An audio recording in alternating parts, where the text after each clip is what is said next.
Oi, pessoal, tudo bem com vocês? Bem-vindos a mais um episódio do Oi Casal Talks, um espaço em que a gente bate um papo para que você se inspire, se sinta acolhida, para que você edifique a sua fé e, especialmente hoje, para que traga mais informação. A gente já teve aqui um episódio muito especial com uma médica infertileuta para trazer informações para vocês e hoje a gente vai ter mais um episódio com uma profissional linda, maravilhosa, competente, que eu tenho uma relação para além aqui do episódio, então por isso que eu também puxo a sardinha, que é a doutora Gabi. Bem-vinda! Muito obrigada. Olá, pessoal, tudo bom? Que bom que você aceitou o convite, obrigada, viu? De você imagina. Topar. Nem tem como não aceitar um convite maravilhoso desse. Tipo, convocada, né? Sem opção de não aceitar vir. Não teve opção. Exato. Mas tenho certeza que vai ser um bate-papo bem legal, bem especial, porque eu acompanho a parte profissional também da Gabi, ela cria conteúdo também pro Instagram. Você tem criado?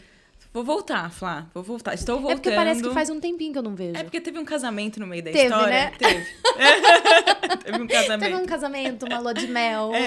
Daí eu tive que dar uma pausa. Alguns ajustes, né? Ai, meu Deus. Mas vida de casado, voltando a trabalhar igual eu trabalhava antes. Mas agora já estou pronta para voltar, criando conteúdo de novo.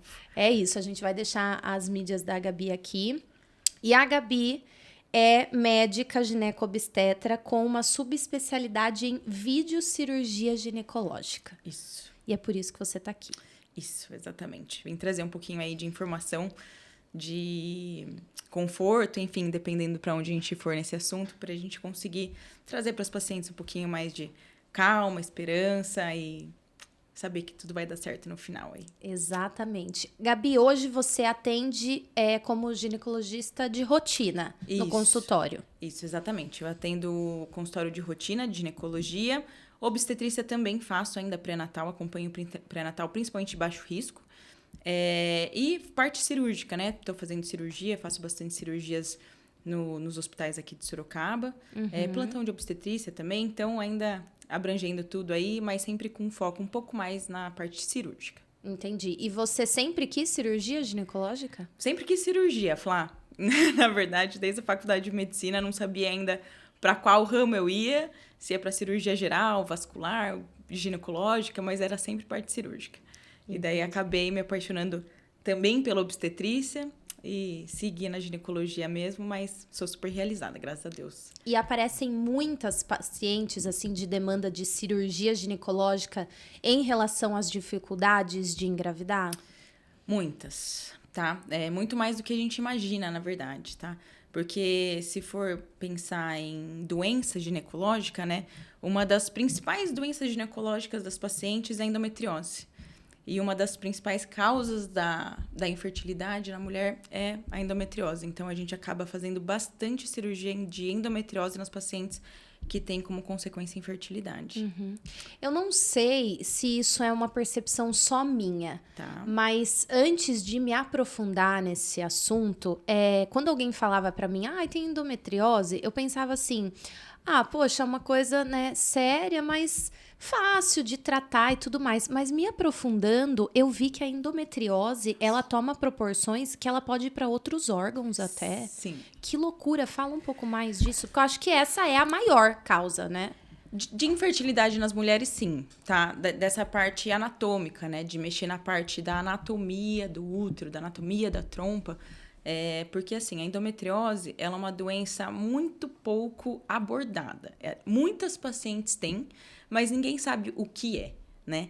Eu tenho endometriose, como se fosse uma coisa fácil, igual você falou, uma coisa superficial. Mas, na verdade, a endometriose, ela é uma doença benigna, uterina, tá?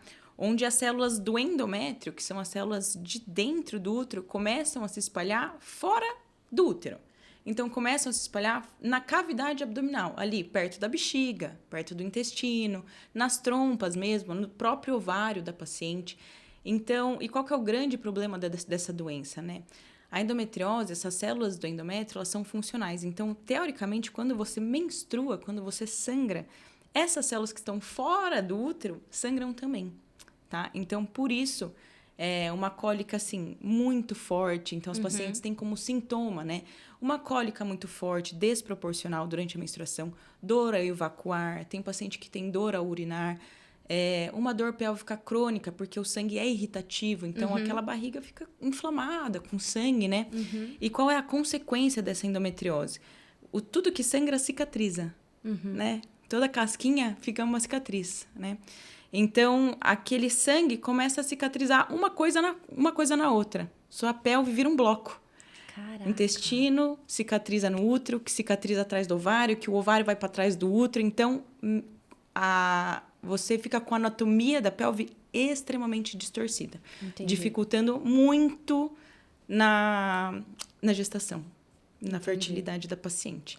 E além disso, existe a adenomiose. É isso? Adenomiose, exatamente. A adenomiose é uma outra doença uterina benigna também, onde as células do endométrio A mesma. também saem do lugar. Mas em vez de elas irem para fora da cavidade uterina, né, para a cavidade abdominal, elas entram dentro do músculo do próprio útero. Entendi. Então, elas começam a infiltrar, a parte de dentro do útero ali, elas começam a infiltrar no músculo uterino, tá? Isso vai aumentar o fluxo menstrual da paciente, então começa a sangrar mais durante o período menstrual e também vai aumentar a dor, a cólica durante o período da menstruação. Entendi. Tá? Mas essa é uma doença menos perigosa na parte da fertilidade. Não altera ela não influencia tanto. Não igual a endometriose. Igual a endometriose, exatamente. E ela tem menos pacientes com adenomiose do que a endometriose ou não? É proporcional? Assim? Na verdade, abrange um pouco são pacientes diferentes. A adenomiose, ela vai... normalmente, ela abrange pacientes um pouco mais velhas. Tá? Então, a adenomiose, ela vem ali acima dos 40, 45 anos. Entendi. Tá? Não é uma regra, mas é mais ou menos isso. Agora, a endometriose, ela pode vir desde a sua primeira menstruação até pacientes de mais idade, ali perto da menopausa. Entendi. Então, a endometriose, ela tem uma extensão maior, tá? E é uma doença de muito difícil diagnóstico. Entendi. A adenomiose. A endometriose. Era isso que eu ia falar. Essa questão sobre a endometriose, desses sintomas todos e essa dor que faz tudo isso. Existe pacientes que não têm os sintomas, mas têm essa doença nessa gravidade toda? Tem também. Tá? Porque isso também é bem... Eu ouço bastante, vejo bastante relato aqui na internet. Eu tive dificuldade para engravidar, descobri que tenho endometriose. Então, suponho que essa pessoa não tinha esses sintomas, isso, né? Foi um achado de exame, né? Sim. Procurando, sim. Existe, também não é incomum, tá? A endometriose pode ser muito silenciosa. Tem pacientes que têm um mínimo foco de endometriose ali em útero sacro, que é um ligamento, e já tem uma dor para ter relação, já tem dor na menstruação. E, é aquele clássico, né? E tem paciente que tem a pelvis tomada por endometriose e não sente nada, tá? Isso também é muito do organismo, da paciente, enfim. Então, por isso que às vezes também fica de bastante difícil diagnóstico, tá? Pacientes que têm uma alimentação saudável, pacientes que fazem exercício físico regularmente, pacientes que têm uma vida mais saudável tendem a ter bem menos sintoma do que pacientes que têm uma vida menos ativa. Entendi. E isso é investigado de forma... cotidiana? Rotina? Sim? Não, né? Não, a endometriose, ela tem alguns exames específicos para se descobrir. E uma das grandes causas que você descobre a endometriose é porque ela não é vista nos exames de rotina, tá? Um ultrassom transvaginal, que é um exame de rotina, muito dificilmente vai conseguir diagnosticar uma endometriose. Que loucura, né? Loucura. E a gente que é leigo fica imaginando que, fez um transvaginal, a pessoa vai descobrir até vai ver até cérebro. a alma. Porque... É um exame tão, assim, invasivo para nós, né? Que é difícil a gente falar, nossa, mas eu fiz tantas vezes e como que não apareceu, né? Então, pois é. Você consegue ver algumas características da endometriose no ultrassom transvaginal quando ela já está bem avançada. Por exemplo, os ovários, quando já estão grudados atrás do útero, você consegue ver que eles estão grudados atrás do útero, mas não o motivo, entendeu? Entendi. Agora, você consegue enxergar focos de endometriose numa ressonância magnética de pelve. que é um dos padrões ouro, né, para ver, ou um ultrassom transvaginal, só que com preparo intestinal voltado para a endometriose. Entendi. Então, bem mais específico do que só um transvaginal de rotina. Entendi. E pacientes, por exemplo, Gabi, que dependem do SUS, eles vão encontrar certa dificuldade para fazer esse tipo de investigação? Você acha que tem uma resistência do médico ir tão profundamente assim para solicitar esses exames? Flá, eu acho que não é nem da parte médica a falta de vontade, entre aspas, né? O SUS, ele tem fila muito grande para muita coisa. Então, na verdade, a endometriose no SUS, ela é pouco diagnosticada e pouco procurada, mas pela falta de recurso do SUS mesmo, tá? Pela quantidade de fila, que tem para fazer uma ressonância magnética, um ultrassom um pouco mais específico. Então, infelizmente, essa parte de endometriose, falando assim, realmente a parte do SUS sofre um pouco mais, tá? Eu pergunto isso porque a gente recebe muitas perguntas, né, do pessoal, das mulheres em relação a isso. Não tô conseguindo engravidar e tô com dificuldade de investigar. Muitas mandam mensagem perguntando o que aconteceu com você, qual que é o seu motivo? E eu percebo que essa pergunta vem num sentido assim de me dá uma luz de talvez eu tenha a mesma coisa que você tem porque eu não sei o que eu tenho. Sim. Isso é um pouco angustiante, né, da gente ver que a pessoa tá passando por isso. Sim, completamente angustiante, concordo. Não é que não exista essas fontes de procura no SUS, tá? Então, assim, se ela tem um histórico, se ela tem os sintomas, por exemplo, nossa, eu tenho muita cólica, eu tô me identificando com tudo que a doutora tá falando, tem como ela ir na consulta ginecológica e solicitar, falar, olha, eu quero fazer uma ressonância, porque eu tenho isso.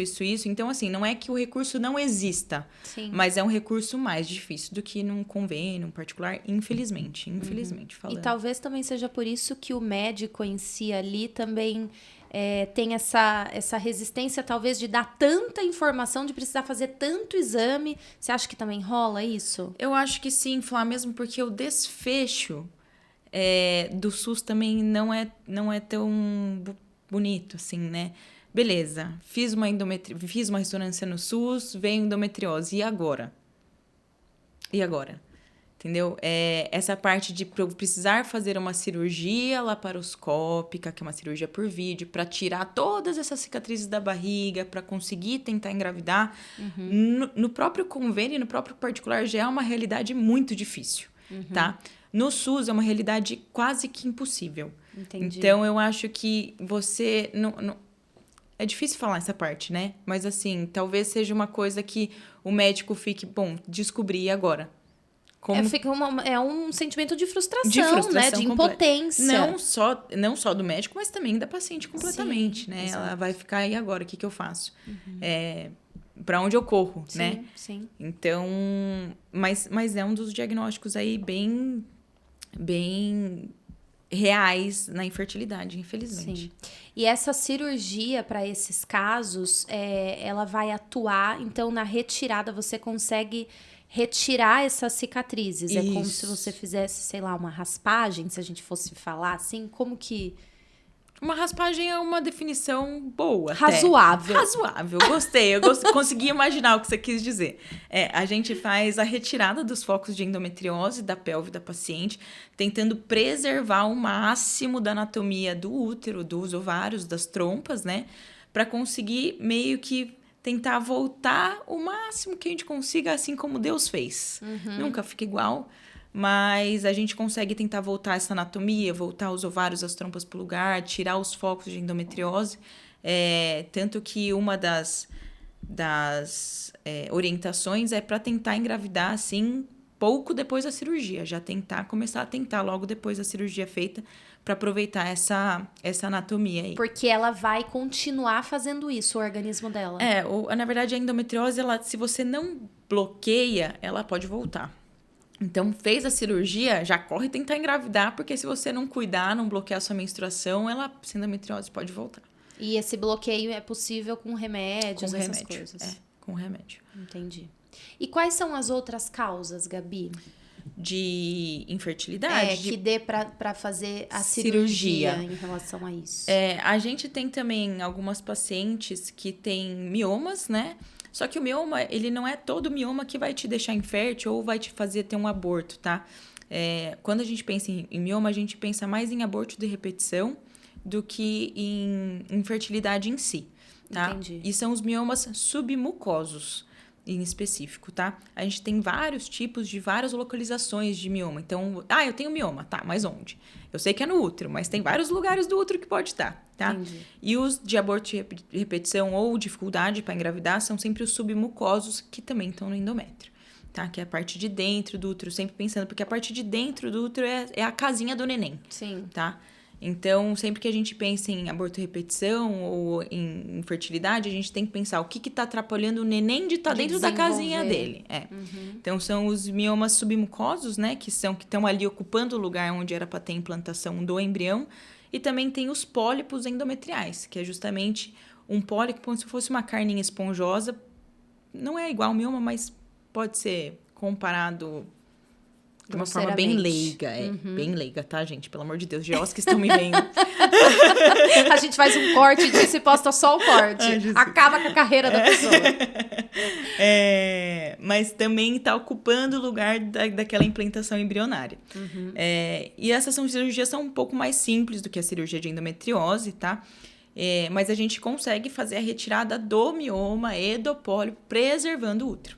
Então, daí a gente também tem essas cirurgias que fazem com que a sua fertilidade volte de maneira quase 100% aí, também visando uma gestação.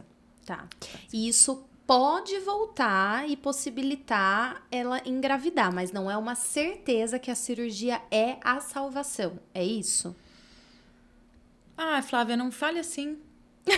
Não fale assim. Por que eu pergunto isso? Eu imagino, me colocando no lugar, né? Quando a gente estava com esses processos das percas gestacionais, eu queria ter um diagnóstico. Tá. Por que eu queria ter um diagnóstico? Porque eu queria ter alguma coisa para fazer com isso. Sim. Então, você tem tal coisa. Ótimo, eu vou bem prático. Ótimo, eu vou lá, vou fazer esse tratamento e daí meu problema tá solucionado, eu vou conseguir engravidar. Tá. Imagino eu que quando uma mulher identifica o motivo pelo qual, ou o suposto motivo pelo qual ela não tá conseguindo evoluir numa gestação ou engravidar, que ela vai fazer essa cirurgia e que ela vai ter a solução dos problemas dela. Como que vocês lidam com esse acolhimento nesse sentido? Não, Flá, é uma certeza que vai fazer a cirurgia e ela vai conseguir engravidar? Ótimo, você nem precisa lidar com isso. Agora, pode ser que nessa cirurgia ela perca o útero e eu tenha que falar pra ela que ela não vai ter essa possibilidade? Ou que eu vou conseguir fazer essa cirurgia, mas ela não vai ficar tão boa assim a ponto dela conseguir engravidar?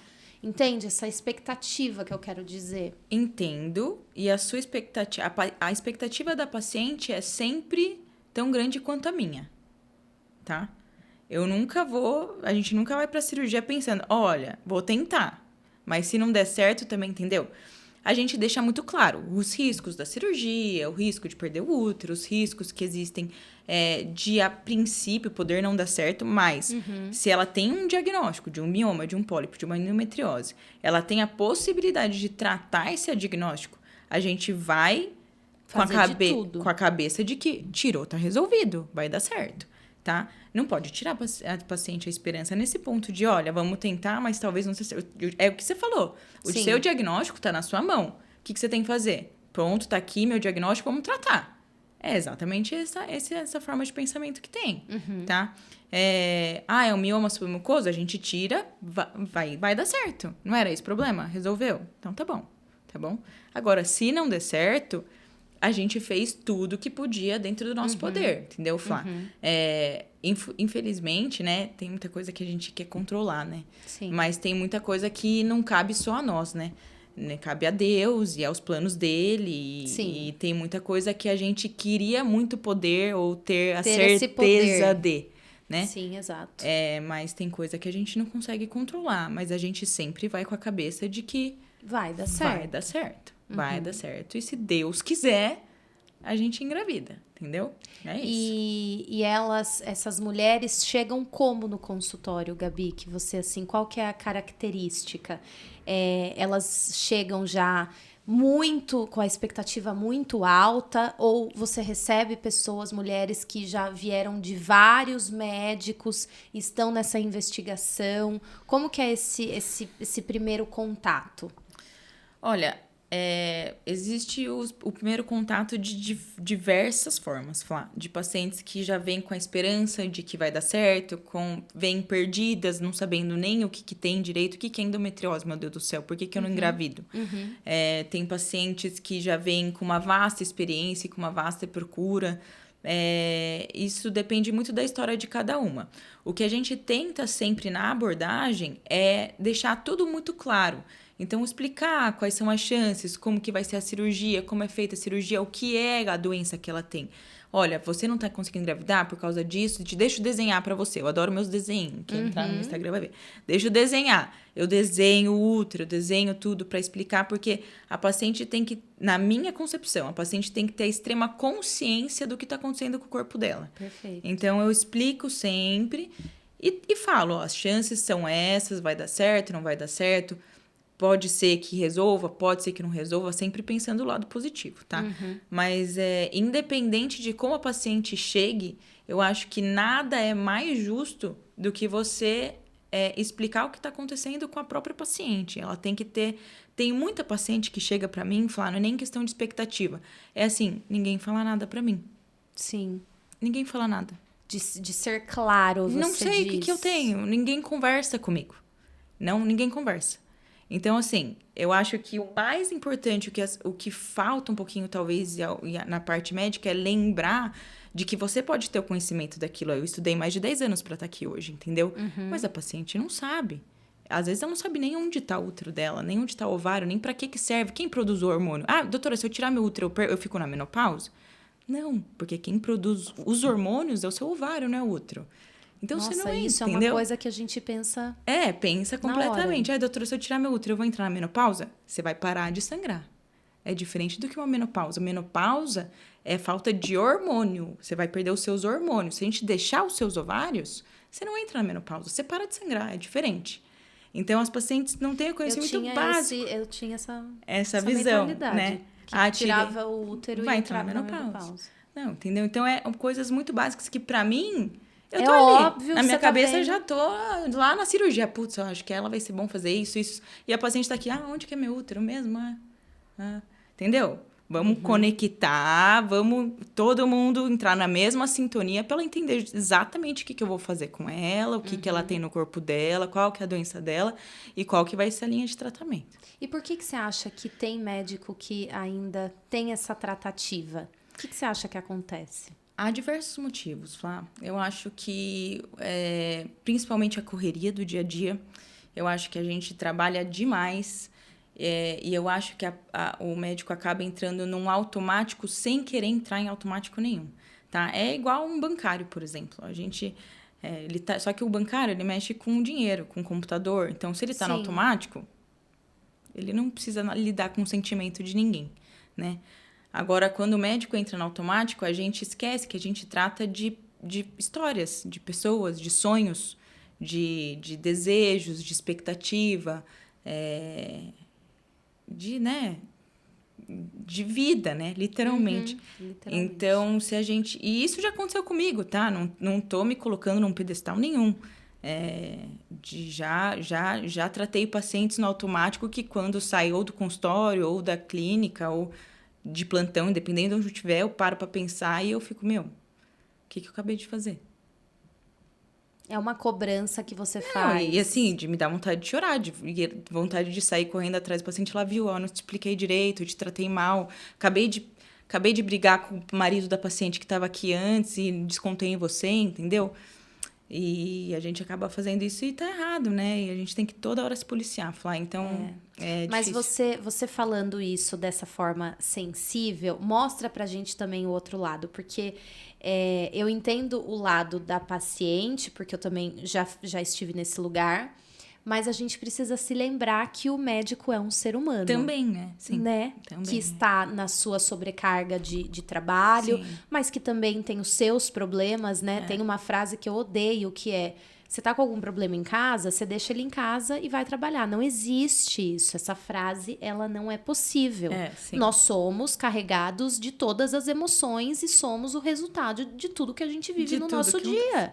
Então, meu filho tá doente em casa, é impossível apertar uma tecla e uma amnésia vir sobre mim e eu ir trabalhar como se nada tivesse acontecido, como se eu não tivesse deixado meu filho doente em casa. Sim. Então, eu acho que em todas as atividades da nossa vida, a gente vai correr o risco de fazer no automático, né? Sim. O meu outro trabalho é sobre casamentos. Você foi uma noiva minha. Sim. Eu preciso sempre estar atenta, me lembrando que esse é o seu dia especial, que você planejou 1 ano para isso acontecer. Isso é uma coisa que eu preciso estar sempre em mente, porque se eu for no automático, é só mais uma noiva em mais um sábado de todos os sábados do ano em que eu tenho casamento.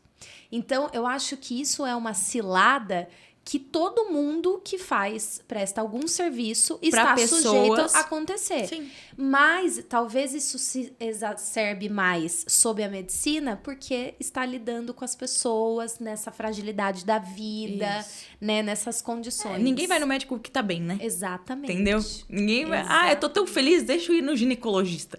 Entendeu? Deveria ser, né? Acho que a gente deveria ser bem... É igual eu. Desde que o Miguel nasceu, eu postei essa semana no Instagram. O Miguel nasceu faz 2 anos e meio. Eu simplesmente abandonei o meu tratamento do hipotireoidismo. Nunca mais tomei o Puran T4, nunca mais fiz um exame de sangue. Aí agora que as coisas não estão muito boas, eu lembrei, olha, parece que eu tô com muito sono. Exatamente. Parece que eu tô engordando, minha unha tá fraca. Nossa, tem hipotireoidismo. Exatamente. Então, eu acho que é importante você trazer essa perspectiva eu até me emocionei com você falando assim, porque a gente acha, cria-se, né, um estereótipo desses atendimentos que a gente fala, esse cara, essa mulher tá pouco se lixando pra mim e vai falar que eu tô com virose e pronto, acabou. Mas assim, eu não tô tirando a culpa. Sim, a responsabilidade, né? Não confunda também, assim, nossa... Então, eu preciso entender 100%. Não, cara, você fez medicina, você tem que entender a responsabilidade do que você está escolhendo para sua vida, entendeu? Não acho que é uma coisa que não acontece sempre, não deve acontecer. Quando acontece, infelizmente, a gente não é perfeito, somos seres humanos, a gente tá cansado, tem vez...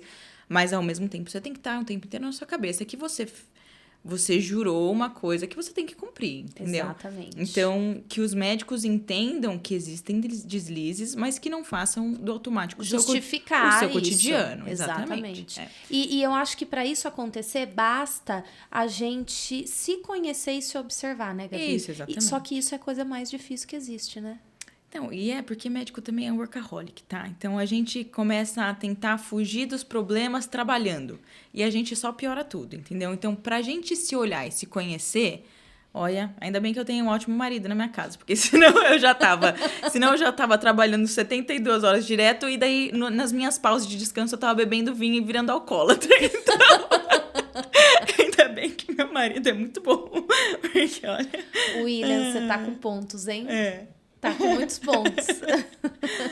Mas a gente tem que se cuidar, sim. Tem que se cuidar e tem que se olhar, mesmo porque a gente vê muita coisa que a gente não quer ver, né? Então, a gente tem que estar sempre em dia mesmo com o nosso psicológico. Exatamente. Essas cirurgias ginecológicas, Gabi, elas são todas, assim, minimamente invasivas? Igual você falou, de laparoscopia? Não. Pode ser cirurgia aberta normalmente. Tem cirurgia aberta de endometriose, tem cirurgia aberta de miomectomia, que é retirada de mioma. Só de pólipo que não tem cirurgia aberta, porque tá muito lá dentro do útero.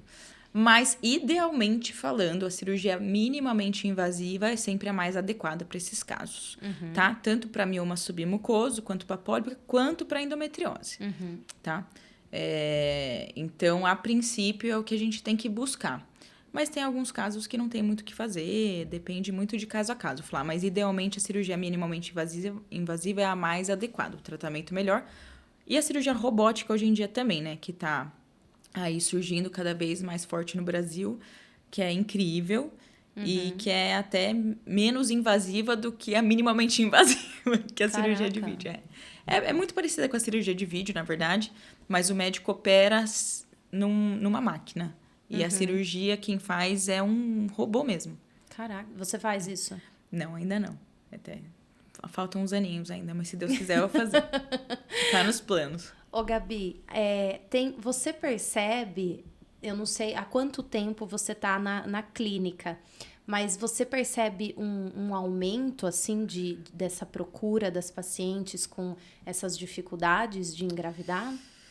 Você acha que a informação trouxe mais essa procura mais rápida? Flá, eu percebi várias coisas, tá? Nesses anos que eu tô na ginecologia, na obstetrícia. Eu percebi que a quantidade de abortos aumentou e que a procura da infertilidade tá maior também, tá?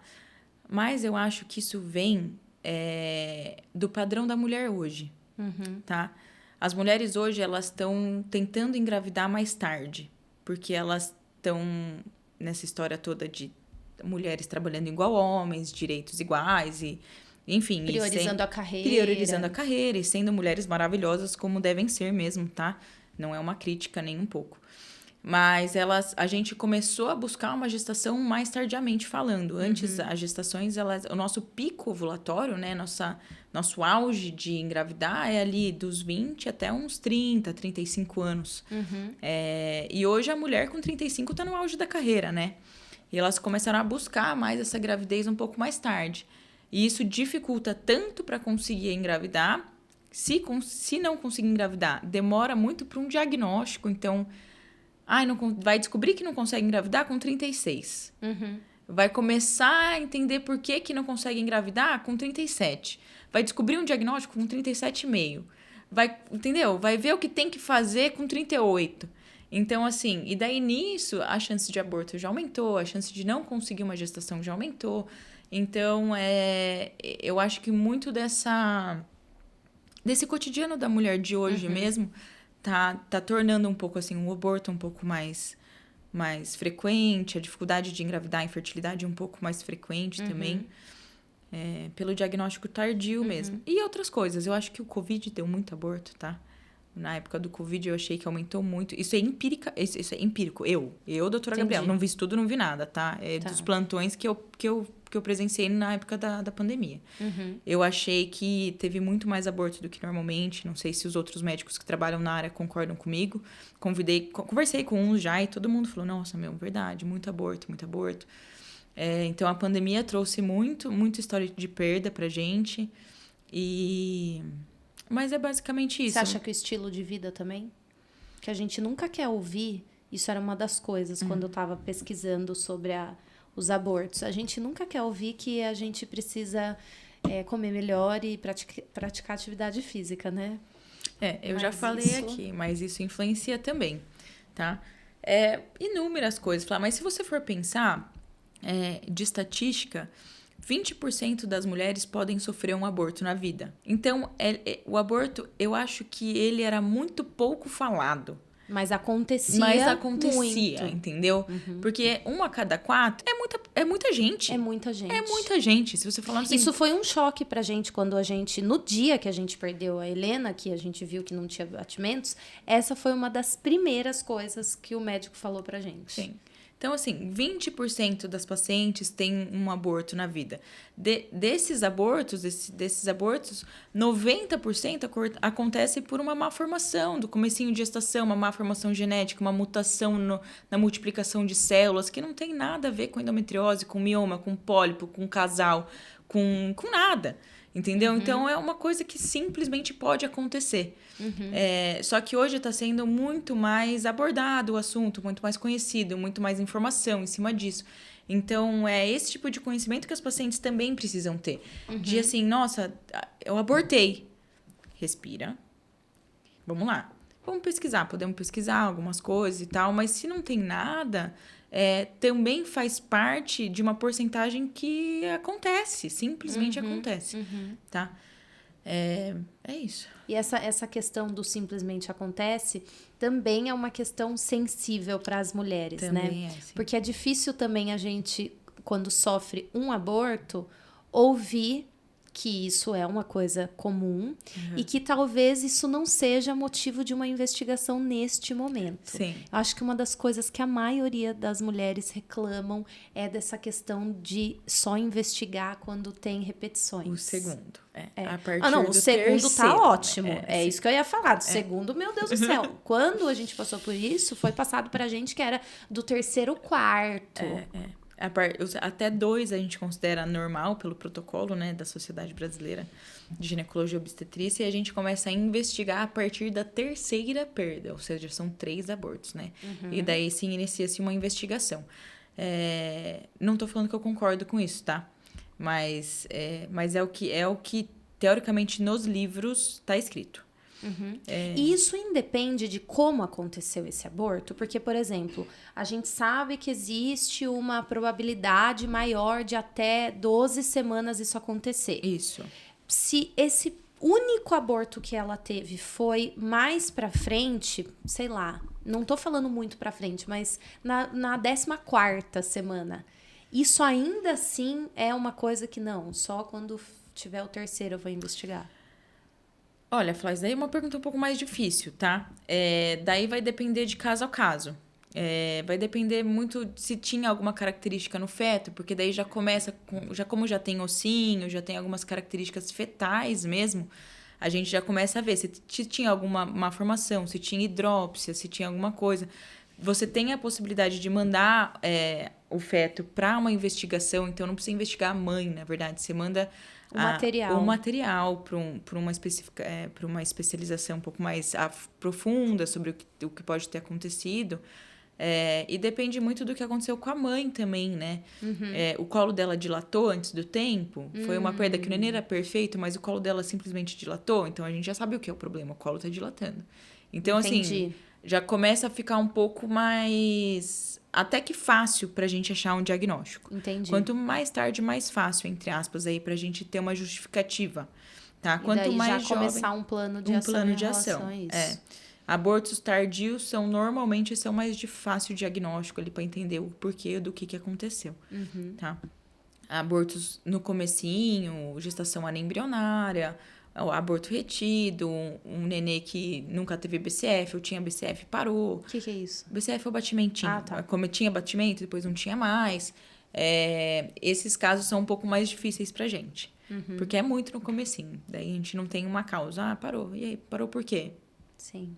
E eu acho que também isso influencia nessa questão que a gente conversou do acesso a essa medicina, né? Se a gente fala do SUS, por exemplo, eu suponho que seja mais difícil pegar um material e falar, quero que analise isso. Não. Não é? No SUS vai. Vai. Não, isso no SUS vai bem. É tudo tão mais difícil, né? Essa a gente parte fica de aqui material... angustiado de ver os relatos em relação a isso. Mas essa parte de material é bem tranquilo. O SUS manda mesmo. Tem até como mandar para SVO, se nascer com mais de 500 gramas, o fetinho, por exemplo. É considerado um aborto tardio ali. Tem como mandar para SVO, para ML, para ver o que aconteceu, tá? A causa de morte. Então, essa parte é uma cobertura bem legal do SUS. A parte de exame de sangue, pesquisa de doença genética, mutações. Isso eu lembro que nem no convênio é difícil. Isso daí para quem tem convênio, muitos são pagos à parte, né? Se você quiser. Essa parte é mais complicada. Essa investigação. E quais são as suas expectativas quando isso vier de uma forma... Não quais são as suas expectativas, porque talvez isso já tenha acontecido. Mas como que é a tratativa para você dar uma notícia, às vezes difícil? Existe a possibilidade de, numa cirurgia, mesmo que minimamente invasiva, algo acontecer e aquela paciente ter, naquele momento, alguma sentença em relação a isso? De você não vai mais conseguir engravidar. O que a gente achou, existe a possibilidade de ter achado uma coisa que não tinha visto por exames e quando a gente foi fazer a cirurgia, a gente viu que estava mais complicado. Olha, graças a Deus isso nunca aconteceu comigo, tá? Aconteceu outras situações que eu posso até citar, mas assim, toda cirurgia que envolve útero tem a possibilidade da paciente nunca mais conseguir engravidar. Ponto. Você está mexendo no órgão reprodutivo da mulher, tá? Então, essa questão sempre tem que ser abordada, tá? Então, encontramos uma endometriose ali, ou um mioma muito grande que acabou, na retirada, acabou destruindo muito o resto da anatomia uterina, não conseguimos manter essa anatomia. Isso sim pode acontecer. A gente já tem uma ideia quase que 100% do que vai acontecer na cirurgia quando a gente tem os exames prévios e os pré-operatórios e tudo certinho. Mas surpresa sempre acontece, intercorrência cirúrgica, um sangramento muito forte, alguma coisa. Então, assim, sempre vai ter a narrativa de que isso não possa acontecer, né? Agora, o que já aconteceu comigo, que é muito complicado também, é ter que tirar útero pós-cesárea. Após a cesárea? Isso daí já aconteceu comigo umas 5, 6 vezes. Caramba! De ou o útero não contrai, ou a paciente está sangrando muito, precisa fazer uma situação drástica, um descolamento de placenta que deixa o útero extremamente com atonia, né? Que ele não consegue contrair, então ele fica sangrando, e a paciente perdendo sangue. Se não fizer qualquer coisa, a paciente corre o risco de perder a vida, né? Então, nessas situações extremas, a gente acaba tirando o útero da paciente, tá? E é sempre muito triste, é uma conversa super delicada.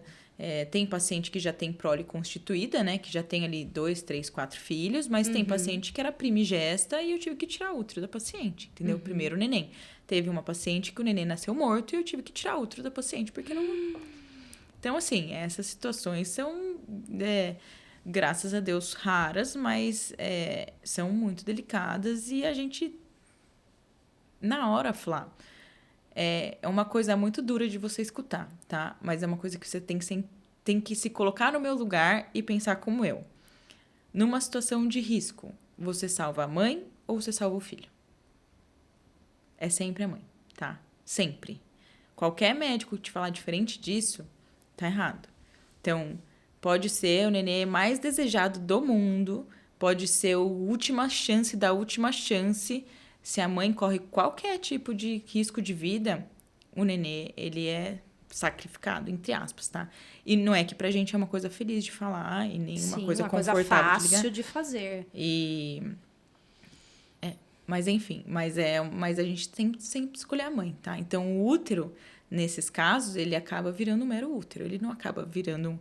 Pra gente não é mais o sonho da paciente. Pra gente é o problema. Sim, é uma coisa que tá fazendo ela correr um risco de vida. Exatamente. E a gente precisa eliminar isso daí. Esse risco. A parte da obstetrícia é muito difícil porque você lida o tempo inteiro com sonho e expectativa, né? Então, cada nenezinho que a gente perde, na verdade, é uma mãe chegando num quarto vazio, né? Então, é uma mãe indo para casa com um enxoval feito sem a criança. Então, assim, toda decisão que a gente toma, ela tem que ser sempre muito, muito extrema, né? Então, a gente não tem muito para onde correr, independente do que seja. E tem vezes que a gente faz de tudo e tenta salvar e não salva. Não salva. Entendeu? Não consegue falar. Então, é uma profissão que 95% é a coisa mais feliz do mundo. Mas os 5% que a gente vive não é triste, é trágico. É trágico, trágico. Trágico de eu já ter uma herpes que pegou minha cara inteira. Nesse nível. De eu já ter herpes até aqui a bochecha, de tão triste que eu fiquei com pacientes, assim, com situações. Mas, enfim, nossa, que triste que ficou esse podcast, né? Meu Deus! Era pra ser um podcast tranquilo. É que a Gabi é uma pessoa muito animada, muito feliz, gente. Tem uma energia muito lá em cima. E agora todo mundo tá aqui, ó, depressivo no caixão. Jesus amado. Mas é uma realidade, não é uma dor, é uma coisa que a gente não quer passar e que também sei que nenhum médico quer enfrentar, né? Não é uma coisa assim que você fala, igual a gente estava conversando sobre entrar no automático, né? Você entra no automático, às vezes, quando você tá ali atendendo um paciente, conversando com ele, mas numa situação como essa, não tem como ninguém lidar de uma maneira automática, porque... Imagino, a minha irmã é enfermeira. E eu lembro de várias vezes ela trabalhou em pronto atendimento e ela relatava, quando ela chegava em casa, ela falava, hoje a equipe inteira foi muito difícil porque teve uma questão com uma criança, teve uma questão com um bebê. Então eu acho que isso é impossível nesse momento, o médico que tá ali na sua rotina de sei lá quantas horas trabalhando, nesse momento também lidar dessa forma, Não, né? não tem como. E assim, a gente veio aqui falando várias coisas, né? Porque realmente o SUS é muito difícil de ter as coisas, assim, sabe? Principalmente nessa parte de infertilidade, Flá, o SUS peca, tá? Ambulatório de infertilidade, mesmo o ambulatório mesmo de infertilidade do SUS, ele é muito restrito em coisas para fazer. Você chega lá e você normalmente se frustra, tanto o médico quanto o paciente, por falta de recurso. O SUS peca em quantidade de exames, em os exames disponíveis, em tudo isso. Mas aqui em Sorocaba, pelo menos, né, eu vou falar o que eu tenho de experiência aqui. Os hospitais de Sorocaba, da parte de obstetrícia e de maternidade, a Santa Casa de Sorocaba, que eu trabalho lá, o Santa Lucinda, que atende SUS, que também trabalho lá, são os hospitais excelentes, com uma equipe médica excelente, uma equipe de enfermagem, um atendimento de alto fluxo, que a gente consegue dar atenção e prioridade para todo mundo, centro de parto normal, enfermeiras obstetras que são excelentes. Então, assim, nessa parte, eu acho, de maternidade, de gestação e de acompanhamento de pré-natal no posto, por exemplo. Eu tenho inúmeros médicos que são amigos meus que trabalham no posto. São excelentes médicos, excelentes, entendeu? Então, eu acho que o SUS tem, sim, os seus defeitos. É muito difícil abordar essa parte da infertilidade, por exemplo, no SUS. É uma parte triste do SUS, mas, em compensação, essa parte da maternidade, da gestação, da equipe médica que trabalha hoje no SUS aqui em Sorocaba é muito legal, cara. Tipo, eu tenho muito orgulho de trabalhar no SUS, sabia? Tipo, eu gosto muito mesmo, assim, de trabalhar na Santa Casa, de trabalhar no Santa Lucinda. Eu adoro atender as pacientes do SUS, eu dou, assim, crio vínculo e a gente... Nossa, é uma delícia, eu adoro o SUS, adoro o SUS. Adoro trabalhar. Que sorte a delas. Né? Tomara, acho que sim. Se Deus quiser, acho que sim. Não sei. Espero que sim. Ô, Gabi, você falou sobre essa questão de perder o útero pós-cesárea que acontece. Num parto vaginal, isso também tem o risco? Também. E é igual? Parecido. Não tem muito a ver com o procedimento, se é normal ou cesárea. Falar, tem a ver... Principal motivo de perda uterina pós-parto, sendo cesárea ou normal, atonia uterina, tá? O que é atonia uterina? O útero não contrai, o útero é um músculo, ele é um órgão praticamente muscular. Tanto que ele distende, né? Fica enorme para gestação. Ele tem que voltar para o tamanho dele, né? E aí ele não volta. Não volta. E isso era uma coisa, então, que teria que acontecer automaticamente. Automaticamente. Ele responde a várias coisas. Se ele não está contraindo sozinho, a gente tem uma sequência de procedimentos que a gente faz ali na cabeça que a gente quer o tempo inteiro que esse útero volte a contrair, tá? Então, a gente faz a massagem uterina, a gente pega com a nossa própria mão e massageia o útero como se fosse um coração mesmo ali para estimular essa contração.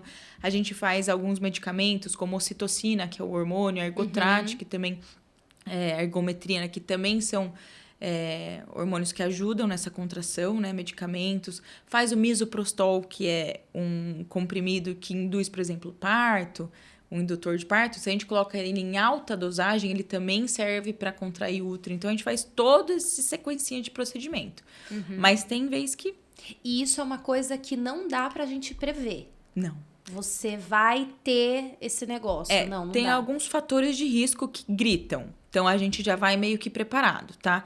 Por exemplo, um paciente que tem muitos filhos, um útero que já foi muito utilizado, múltipla. Eu tenho uma prima. Minha mãe tem uma prima, na verdade, a minha prima, sei lá, de segundo, terceiro grau. Que ela teve 3 cesáreas. Ou 4, não vou lembrar agora. E o médico, na última, falou pra ela, olha, você não pode mais ter filho. Você não pode. Porque você corre um sério risco. E ela foi pra frente a gestação, a criança nasceu saudável e ela faleceu por isso. Jesus amado. Sabendo, o médico tinha falado pra ela. Então, acho que foi isso que aconteceu, Pode talvez. ter sido. Se o neném nasceu saudável, provavelmente não rompeu o útero, né?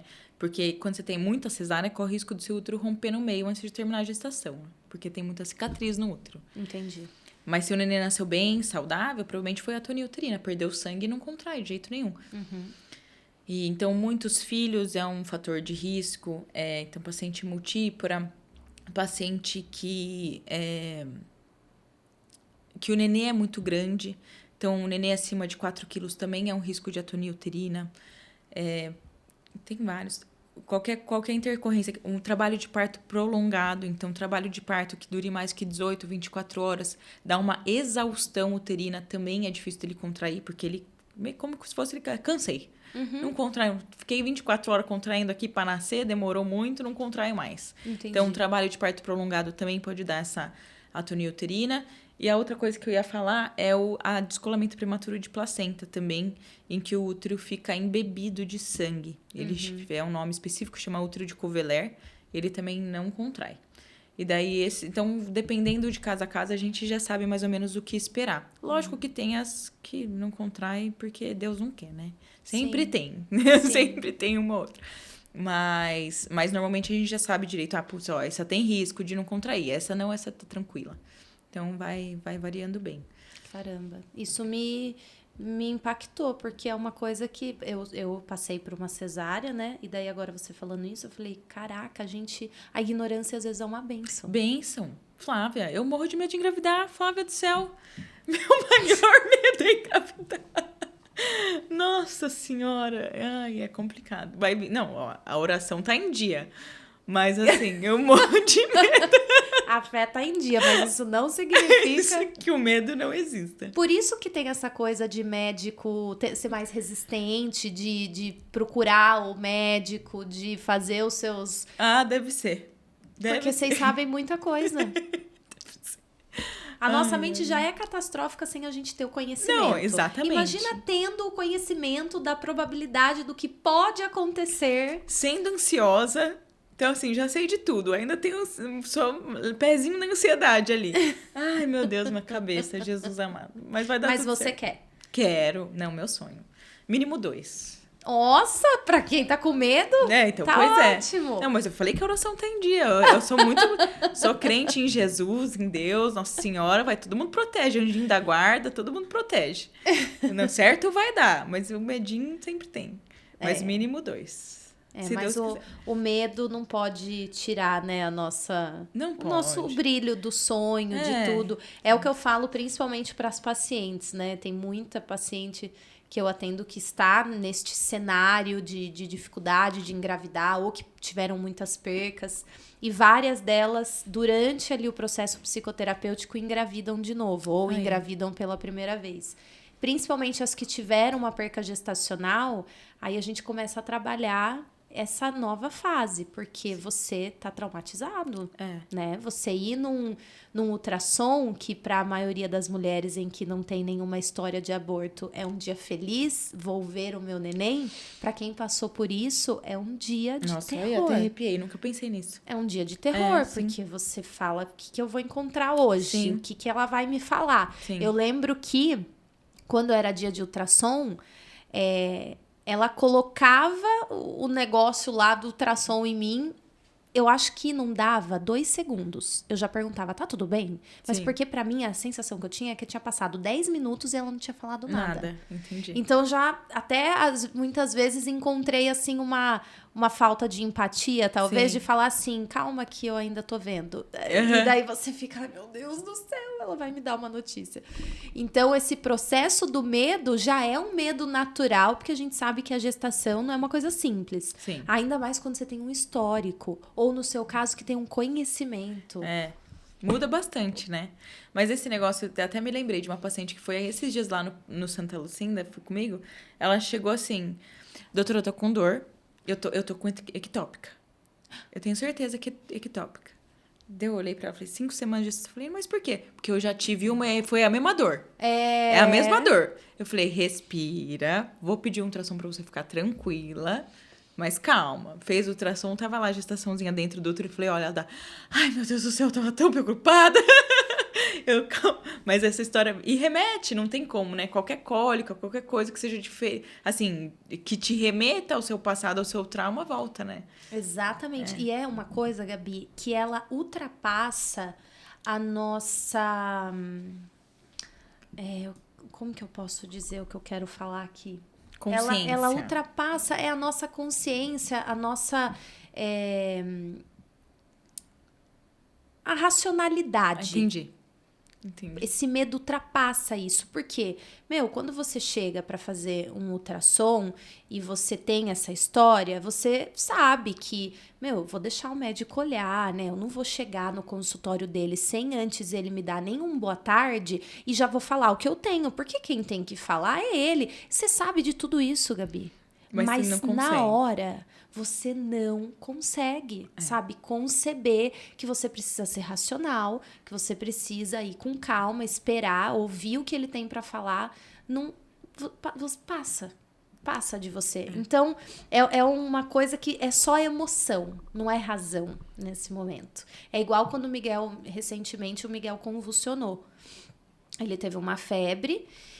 E aí eu dei o remédio, mas teve lá um pico e ele convulsionou. Na hora eu não sabia que aquilo era uma convulsão. Achei que ele tava tendo qualquer coisa. E eu entrei correndo no PA. O PA tava mais próximo, o PA ali da Zona Norte. Eu entrei por trás, pela emergência lá, por trás onde entra a ambulância, gritando. Ô meu filho, socorre o meu filho. Larguei ele na mão da primeira pessoa que eu vi vestidinho lá de alguma coisa. E sabe o que eu fiz? Fui ajoelhar numa cadeira. Ajoelhei numa cadeira e comecei a orar. Senhor! Alto. Depois que isso passou, eu falei, gente, o que aconteceu comigo? O Jones me chacoalhou e falou assim, Flávia, recomponha-se. E eu sou uma pessoa, eu tenho vergonha, eu sou discreta, eu entro num lugar, muda, saio calada. Mas é uma coisa que a gente não controla. Então, parte dessa empatia do profissional, eu acho que ele precisa tirar lá do fundo, sabe? E deu certo. Falar, que dó. Pegaram o Miguel. Pegaram, mas eles também deram um chacoalhão em mim, né? Mãe, saia da sala, porque você não está ajudando. Você está assustando o seu filho, porque ele nem está mais convulsionando. Ó, ele está normal, está conversando com a gente, está brincando com o negocinho aqui. E você está descompensada. Mas isso é uma coisa que vai além. É mais forte, né? É mais forte. Tanto que quando a gente vai fazer, por exemplo, esses ultrassons, quando a gente recebe, assim, essas notícias, até quando a médica fala que tá tudo bem, você fica ainda, será mesmo? Será que ela tá enxergando? Será que ela tá vendo direito? Será que isso que ela tá escutando é o coração do bebê, não é o meu? É difícil. É difícil. Então, uma dica aí, pessoal, todo mundo faz psicanálise, tá? Façam terapia. Ser o menos Flávia possível. Mesmo com terapia... Mesmo sendo psicóloga. Não, sendo psicóloga não tem nada a ver mesmo, né? Porque eu preciso ser paciente. Todo mundo. Mas eu entendo. Eu sou bem das loucas também. A mulher é um pouco, né? A gente é muito emoção, né? A gente gosta de se cuidar, de cuidar. Quando alguma coisa acontece, entra em desespero. Eu acho que a grande maioria das pessoas já passou por alguma situação que acontece. Alguma loucura que você pensa depois e fala, meu Deus... Eu não acredito que aconteceu. Exatamente. Flá, mas faz parte da vida, né? Ainda bem que deu tudo certo, que o Miguel ficou bem, que não tava nem convulsionando mais. Exatamente. Mas depois que passa, você fala, meu Deus, não precisava tanto, né? Mas na hora, aquele é o seu mundo desabando, né? Gabi, a gente sempre pede para o nosso convidado deixar uma mensagem no final do episódio. Para as pessoas que estão acompanhando, você sabe que a nossa audiência são mulheres que, em sua maioria, estão em algum processo em relação a isso. Queria que você falasse alguma coisa, não como médica, como mulher, como uma pessoa que, claro, tem essa experiência, essa vivência de atender mulheres que estão nesse cenário. Que você deixa aí uma mensagem. Olha, é muito difícil essa missão, tá? De verdade. Porque é difícil você conseguir abranger todos os sonhos e expectativas de quem tá assistindo, né? Mas eu acho que uma mensagem, num geral, assim, é para realmente não perder a esperança. Eu acho que cada uma com o seu sonho consegue tentar conhecer um pouco mais sobre seu corpo, sobre o que acontece com você, sobre quais são os seus problemas, se esse problema é só anatômico, vem só do seu corpo, ou também tem um pouco da parte psicológica, você tá abalada. Existem vários tipos de mulheres dentro de uma mulher só, né? Existe a mulher mãe, que desespera, existe a mulher que trabalha duro e acorda cedo e tem que viver, existe a mãe que tem que cuidar da saúde, existe a mãe que quer ser mãe, que a ansiedade tá lá em cima e que às vezes não tá muito bem com o marido e tá... Então, assim, tentar se organizar e conhecer o ser você. Para entender tudo, para entender o que realmente você quer, qual é realmente o seu sonho e, através disso, conseguir encontrar a melhor solução para aquilo que você deseja, né? Para aquilo que você está procurando. Eu acho que o autoconhecimento é muito legal e que vai dar certo, a vida ela se ajeita, Flá. A gente sempre ter muita fé em Deus. Eu acho que essa parte da medicina varia muito de médico para médico, mas eu tenho uma fé cristã, assim, muito alta. Acredito piamente no catolicismo. E eu acho que é uma rede de apoio muito legal também nessa parte de Deus, independente de ser católico, mas ter a fé. É algo para se apoiar, seja evangélico, batista, Jeová, espírita, budista. Para mim, na verdade, acreditar nesse algo a mais, se apegar nisso é muito legal. E que vai dar certo, que a vida é linda, que um dia de cada vez as coisas se ajeitam. E isso falando como pessoa, né? E como médica também, procure o seu médico, exija dele uma conversa, uma explicação. Não precisa ter vergonha. Tem muita paciente que chega com vergonha, com medo de perguntar. Ele falou isso, mas você perguntou alguma coisa? Não. Então, pergunte, doutor, eu não sei onde que é meu útero, onde que é o ovário, para que serve, por que é, o que é. Então, não tenha medo de perguntar, de se conhecer, isso também faz parte do autoconhecimento. Saber o que acontece com você, como acontece, por que aconteceu. Pergunte, somos todos humanos, todos. Eu tô na sua frente, você tá na minha, você tem carne, osso, sangue, igualzinho eu, seu coração bate igual ao meu. Eu não tô num pedestal, não tô acima de você.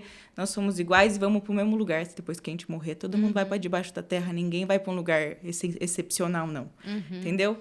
Então, entenda que o médico que tá na sua frente é uma pessoa igualzinha a você, que pode te ouvir, te receber e te explicar sobre as coisas. Não tenha medo de descobrir quem você é e perguntar pro médico as coisas. Tá tudo bem. Maravilhosa. Somos todas lindas. Somos todas lindas e maravilhosas. Poderosas. E é difícil, né? A gente se questionar para buscar esse autoconhecimento. Não é uma coisa fácil, né? Mas é uma virada de chave. É um divisor de águas, né? Quando a gente consegue fazer isso. Então. E sempre comece perguntando para quem seja. Quem que seja. Até para você mesma. A pergunta sempre tem atrás de uma resposta, né? Então, assim, por que eu tô aqui? Por que eu tô assim? Porque tudo parte de um princípio que você não tem o conhecimento. Então, se você acha que você sabe de tudo, você nunca vai ser ninguém. Tudo sempre começa com uma pergunta. Então, comece perguntando o que você for que seja. Seja para um médico, seja para você mesma, seja para Deus. Pergunta para quem você quiser. O autoconhecimento sempre começa com uma pergunta. Se questione. Se questione. É isso aí.